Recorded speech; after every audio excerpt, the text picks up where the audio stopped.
At number 10, NBC orders TVs and radio stations not to name victims or report details of terrorist attacks. The National Broadcasting Commission (NBC) has ordered television and radio stations in Nigeria not to name victims or divulge details of activities of bandits, terrorists, and kidnappers in the reports. The media regulatory body, in a letter dated July 7, 2021, issued to television and radio stations, stressed the need for caution by broadcasters while reporting security challenges in the country. It further told radio and television stations not to glamorize the nefarious activities of insurgents during the newspaper reviews. According to the publication, the letter reads in part, and I quote, "Headlines of most newspapers on a daily basis are replete with security topics. While bringing information on security to the doorsteps of Nigerians is a necessity, there's a need for caution as too many details may have an adverse implication on the efforts of our security officials who are duty-bound to deal with insurgency. The Commission therefore enjoins broadcasters to collaborate with the government in dealing with security challenges." End of quote.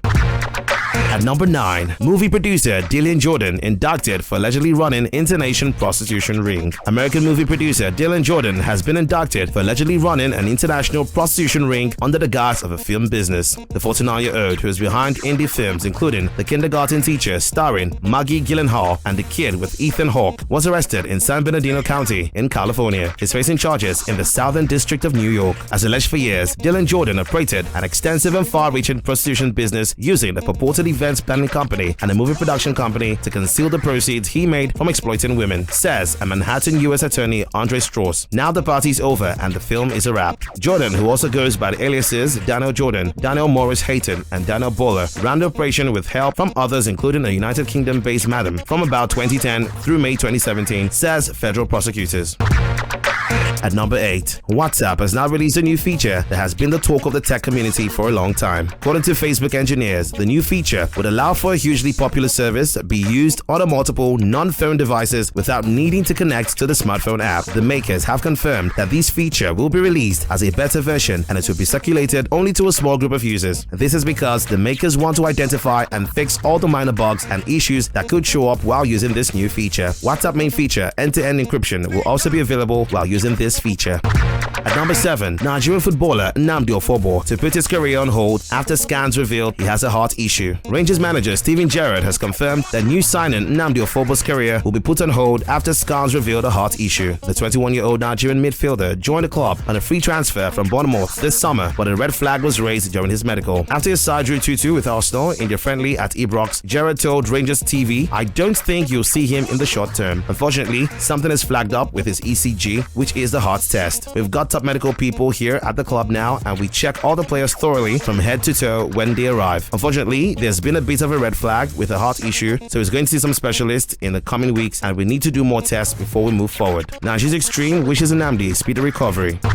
At number 6, Ugandan athlete goes missing in Japan before Tokyo Olympics, leaves a note saying he wants to work in Japan. After he arrived in Japan for the Tokyo Olympics, Julius Sekitoleko, a 21-year-old weightlifter, went missing from his pre-Olympic training camp in Osaka Prefecture on Friday, July 16. He had been training as part of the 9-member Ugandan team in Uzimisano, Osaka Prefecture, says city officials. Teammates realized the athlete was absent around noon Friday when his saliva test sample was not delivered and they found his hotel room empty. There was no training on Friday morning and he was last seen in his room in the early hours of Friday, says city officials. After failing to find him in the hotel, officials notified police for a broader search. There was no 24-hour monitoring at the hotel and exactly when or how he got out of the hotel was unknown. It has now been revealed that he left a note at his hotel that he wants to work in Japan and no longer wants to return to Uganda because life there is difficult, and asked members of his delegation to give his belongings to his wife in his home country.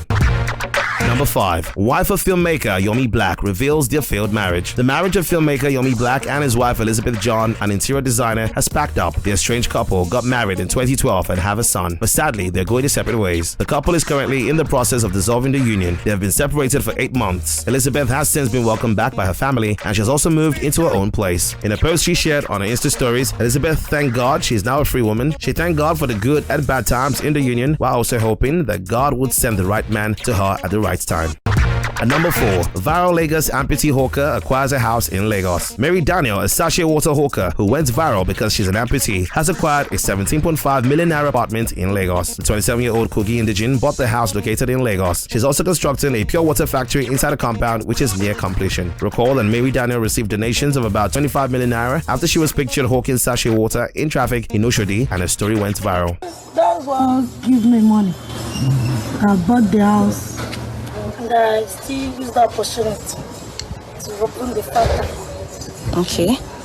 At number 3, Obi Cubana told me people will crave for death after his mother's burial, says Pretty Mike. Pretty Mike has claimed that businessman Obi Iyegbu, aka Obi Cubana, told him that his mother's burial will make people wish to die. The socialite who was in Oba for the burial of Obi Cubana's mother claimed he had a conversation with the businessman during the burial of his wife's father. Pretty Mike wrote, and I quote, "I remember when Obi's wife's father died some months back. He came for the burial. It was nothing short of a carnival. I asked him, so why wait till July to bury your mom? He said, let's keep her on the ice for now. She has to go out gloriously. She deserved it. I said, bros, stop being humble. He replied, after my mama burial ceremony, to die go they hungry so many people. Now I understand." End of quote.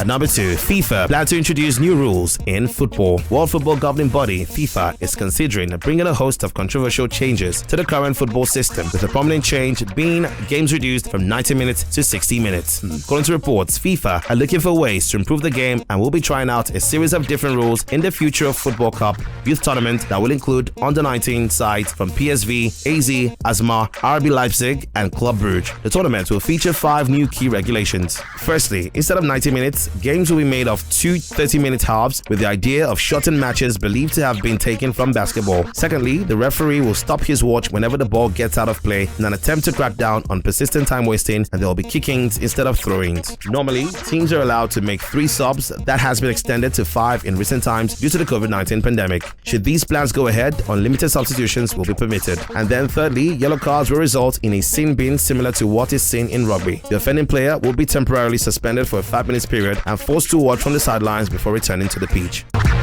At number 1, celebrities, friends and fans gather for Sound Sultans Candlelight Night. Friends of late Lanre Fasaski, aka Sound Sultan, held a candlelight night for him in Lagos on Sunday night, July 18. The singer died on July 11th after battling throat cancer. He has since been buried in New Jersey in the United States of America. The first candle night procession, organized by the Satellite Town Youths, where Sound Sultan grew up, held on Friday, July 16. Then 2 days later, on Sunday, July 18, another one held. Those at the event wore black t-shirts with the late singer's face on it. They also held candles and waved balloons in the singer's honor.